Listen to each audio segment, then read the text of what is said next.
আপনি যদি six backs freelancing exam ২০২৬ দিতে যাচ্ছেন, তাহলে এই ভিডিওটি আপনার জন্য অত্যন্ত গুরুত্বপূর্ণ।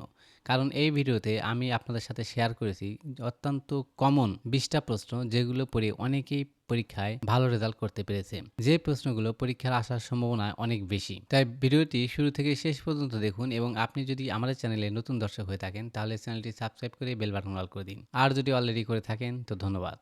হ্যালো ডিয়ার ফ্রেন্ড, আপনারা দেখছেন সৌদক্ষ ডিজিটাল টেকনোলজি ইউটিউব চ্যানেল, এবং আমি আছি আপনাদের প্রিয় মন্টু স্যার।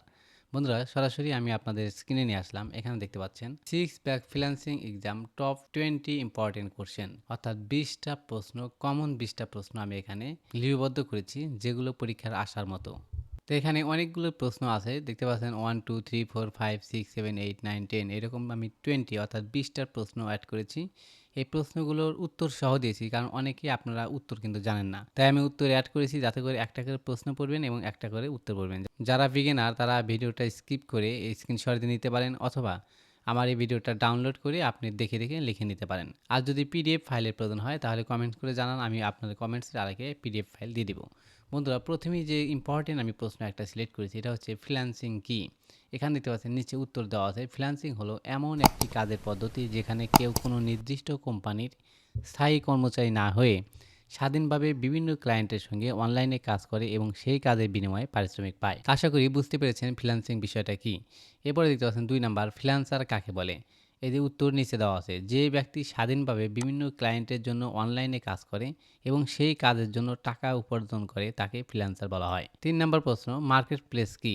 উত্তর, মার্কেট প্লেস হলো এমন একটি অনলাইন প্ল্যাটফর্ম যেখানে ক্লায়েন্ট এবং ফ্রিল্যান্সার একত্রে কাজ করার জন্য যুক্ত হয়, যেমন ফাইবার, আপওয়ার্ক, গুরু, ফ্রিল্যান্সার.com, এরকম অনেক মার্কেট প্লেস রয়েছে। বন্ধুরা, এরপর আমি একটু নিচের দিকে চলে আসলাম। 4 নম্বর প্রশ্ন দেখতে পাচ্ছেন, জনপ্রিয় 5টি ফ্রিল্যান্সিং মার্কেট প্লেস এর নাম লিখো। অর্থাৎ 5টি মার্কেট প্লেসের নাম লিখতে হবে, জনপ্রিয় যেগুলো।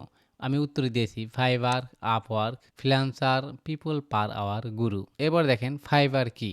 ফাইবার একটি জনপ্রিয় অনলাইন ফ্রিল্যান্সিং মার্কেটপ্লেস যেখানে ফ্রিল্যান্সাররা বিভিন্ন ডিজিটাল সার্ভিস গিগ আকারে বিক্রি করে, অর্থাৎ গিগের মাধ্যমে মূলত আমরা ফাইবারে কাজ নিয়ে থাকি। এরপরে দেখতে পাচ্ছেন আপওয়ার্ক কি।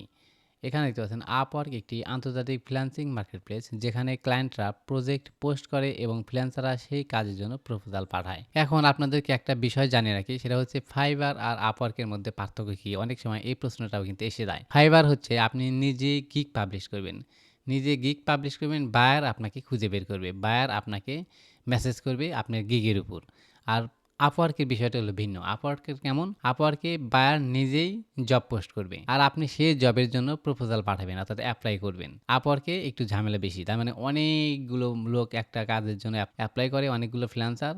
আর তখন বায়ার কাকে না কাকে কাজ দেবে সেটা বায়ারের উপর ডিপেন্ড করবে। আর ফাইবারে কিন্তু সেরকম না, অর্থাৎ আপনার গিগের উপর সরাসরি বায়ার এসে কাজ দেবে। সেক্ষেত্রে আপওয়ার্কের থেকে ফাইবারে কাজ করাই অনেকটা আমার কাছে সহজবোধ্য, তবে নিয়মকানুন একটু কঠিন আছে। এবারে দেখতে পাচ্ছেন গিগ কি। ফাইবারে ফ্রিল্যান্সাররা যে সার্ভিস তৈরি করে এবং ক্লায়েন্টের কাছে অফার করে তাকে গিগ বলা হয়। তাহলে বুঝতে পারছেন গিগ বিষয়টা কি।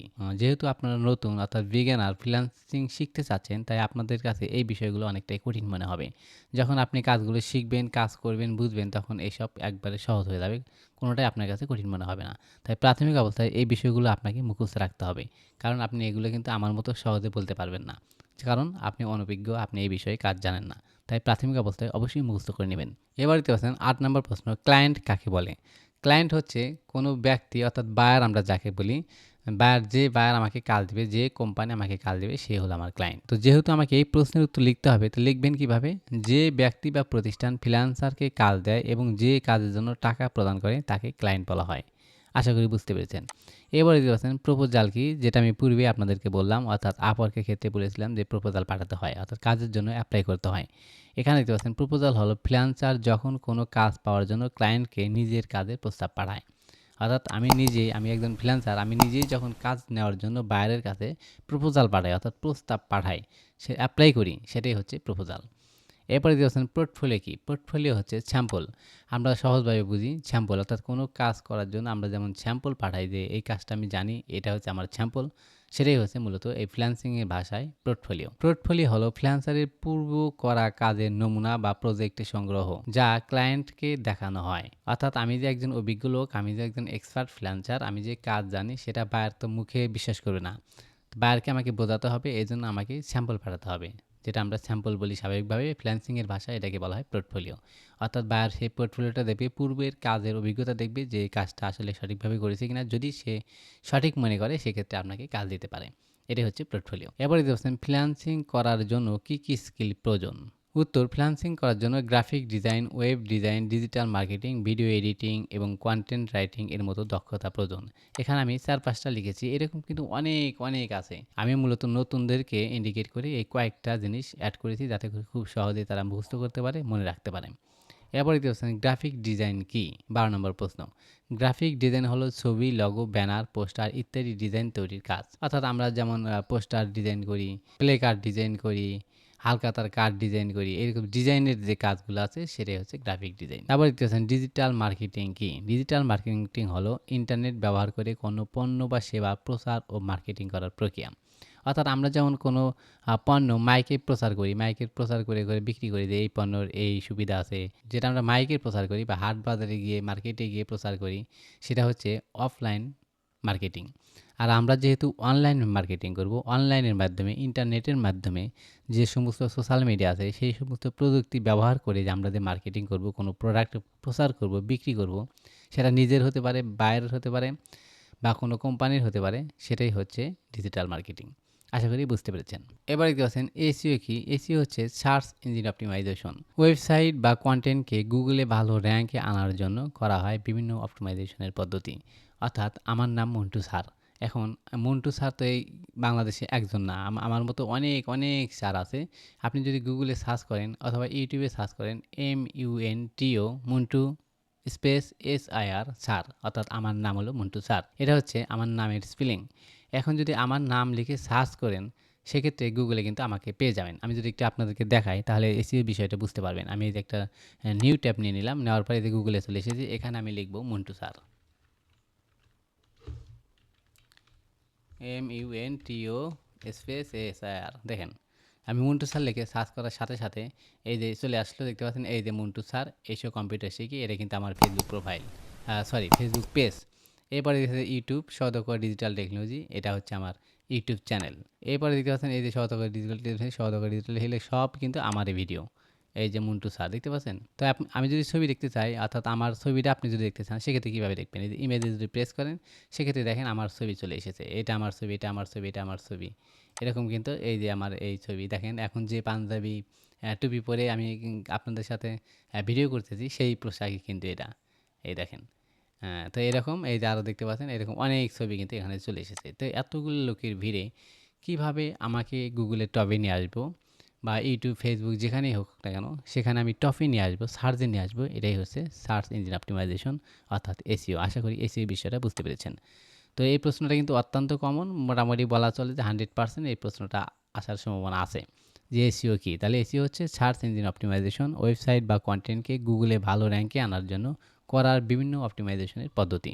বন্ধুরা, আমার চ্যানেলে সহদকর ডিজিটাল টেকনোলজি ইউটিউব চ্যানেলে এসইও সার্চ ইঞ্জিন অপটিমাইজেশনের একটা প্লেলিস্ট দেওয়া আছে, কীভাবে এসইও করতে হয় A to Z যাবতীয় প্রসেস দেওয়া আছে, আপনি চাইলে ফ্রিতে শিখে নিতে পারেন। ওকে, এখন দেখতে পাচ্ছেন ডাটা এন্ট্রি কি। ডাটা এন্ট্রি হলো বিভিন্ন তথ্য বা ডাটা কম্পিউটার বা অনলাইন সিস্টেমে টাইপ করে সংরক্ষণ করার কাজ। অর্থাৎ আমরা কোনো তথ্য যখন টাইপিং করে কিবোর্ডের মাধ্যমে টাইপিং করে আমরা কোনো ফাইলে সংযুক্ত করে রাখি, সেটা হতে পারে গুগল ড্রাইভ বা কম্পিউটারে কোনো ফোল্ডারে রাখি, সেটাই হচ্ছে ডাটা এন্ট্রি। নাম্বার 16 দেখতে পাচ্ছেন পেওনিয়া কি। উত্তর: পেওনিয়া একটি আন্তর্জাতিক অনলাইন পেমেন্ট সিস্টেম যার মাধ্যমে ফ্রিল্যান্সাররা বিদেশ থেকে টাকা গ্রহণ করতে পারে। অর্থাৎ আমরা যখন ক্লায়েন্টের কাজ করি, বাইরের কাজ করি, বিভিন্ন দেশ ধরেন যে আমেরিকা, লন্ডন, থাইল্যান্ড, এই সমস্ত বায়ারদের কাছ থেকে টাকা যে নেওয়ার একটা প্রসেস, আমি যে কীভাবে ডলারগুলো আমার দেশে নিয়ে আসবো, সেরকমই একটা কিন্তু মেথড হচ্ছে পেওনিয়া। তারপরে দেখতে পাচ্ছেন পেপাল। পেপাল কি? পেপালে কিন্তু সেম পদ্ধতি, সেম জিনিস। অর্থাৎ আমরা টাকা আনা নেওয়ার যে একটা মেথড সেটা। পেপাল একটি আন্তর্জাতিক অনলাইন পেমেন্ট গেটওয়ে যা দিয়ে অনলাইনে টাকা পাঠানো ও গ্রহণ করা যায়। পেপাল বর্তমানে আমাদের দেশে অ্যাভেলেবল না। আমরা প্রয়োজনের ক্ষেত্রে বিভিন্ন থার্ড পার্টি ওয়েবসাইট বা বিভিন্ন দেশে, যেমন ইন্ডিয়া আছে পার্শ্ববর্তী দেশ, তাদের সাথে যোগাযোগ করে টাকাগুলো আমরা দেশে নিয়ে আসি। তো আপনি যখন ফ্রিল্যান্সিং শিখবেন বিষয়গুলো আপনি জানতে পারবেন যে কীভাবে আপনার অ্যাকাউন্টে টাকাগুলো আনতে হবে বিদেশ থেকে, যদি বায়ার পেপালে পাঠাতে চায় সেক্ষেত্রে। আর যদি সরাসরি ব্যাঙ্ক ট্রান্সফারে পাঠায় সেক্ষেত্রে তো আপনার কোনো সমস্যা নেই, যেহেতু বিদেশি পেপালে বেশি চলে। তো এরপর দেখতে পাচ্ছেন অনলাইন ইনকাম কি। ইন্টারনেট ব্যবহার করে বিভিন্ন কাজের মাধ্যমে টাকা উপার্জন করাকে অনলাইন ইনকাম বলা হয়। অর্থাৎ ইন্টারনেটের মাধ্যমে যে কাজগুলো আমরা করে দিই বায়ারদেরকে, দেওয়ার পর যে আমরা টাকাগুলো উপার্জন করি, যে ডলারগুলো উপার্জন করি, এটাই হচ্ছে অনলাইন ইনকাম।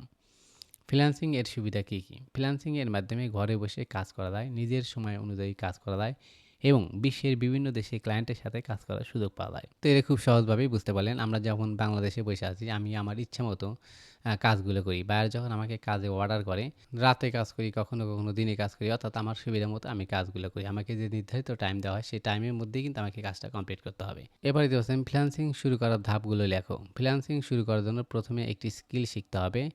এরপর মার্কেট প্লেস এর অ্যাকাউন্ট খুলতে হবে, পোর্টফোলিও তৈরি করতে হবে এবং তারপর কাজের জন্য আবেদন করতে হবে। ধরে নিলাম আপনি ফাইবারে একটা অ্যাকাউন্ট ক্রিয়েট করবেন। অ্যাকাউন্ট ক্রিয়েট করলে তো আর ইনকাম করা যাবে না। অ্যাকাউন্ট ক্রিয়েট করার পরে সেখানে আপনাকে পোর্টফোলিও সাবমিট করতে হবে, গিগ সাবমিট করতে হবে।